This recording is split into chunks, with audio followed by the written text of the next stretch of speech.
you're picking up a bowling ball for the first time and you enjoy what you're doing, then just continue to do it because you have no idea how far it can take you. The first time I stepped into a bowling centre, I was 5 years old. My brother went to a birthday party, and at the same time there was a youth bowling club going on, and somehow, don't exactly know how it happened, my parents signed us up for the youth bowling club, and the rest is kind of history. Everything was bowling. I used to bowl and practice every single day, and then at the weekends I would compete. If I could, speak to 8-year-old Verity, I would tell her to keep going and keep working at it. When I was younger, I definitely went through what felt like a lot of failure, and at the time it was very upsetting and I would lose a lot, and sometimes you don't know if it's worth it, but looking back on things now, that was so the right thing to do. And 8-year-old Verity would be so proud of where I am right now. I think it's taken me a long time to realise that it's something I could be very good at. I remember when I first competed for Team England, I was 12 years old and I went to Vienna to compete in an international tournament, and I think at that moment it made me want to take it more seriously, and I realised that all I wanted to do was bowl.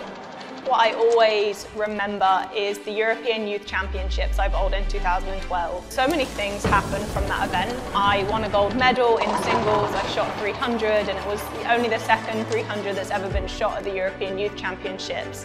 My whole family was there, and for me that was the reason I really got to go to the US. So if I hadn't have bowled that event, and if I hadn't have bowled as successful at that event, I probably wouldn't have got a scholarship in order to go study in the US. So for me, that's such a special event because without it, I probably wouldn't be here where I am right now. A full-time professional bowler, life is bowl, workout. Obviously, I work on my mental game and I do a lot of meditation as well. Mental game is way more important in bowling than a lot of people realise. You read a lot of mental game books and they all kind of say the same thing.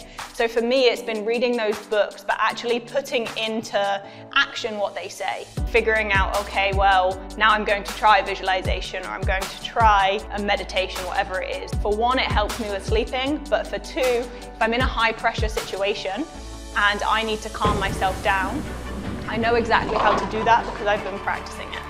For me, it's not about the amount that you've won. It's more about creating that influence, and I want people to be able to say, I picked up a bowling ball because I saw Verity bowl. World champion is my ultimate dream, but right now I just kind of want to focus on my own journey, develop as a player, and really try to get other people interested in the sport.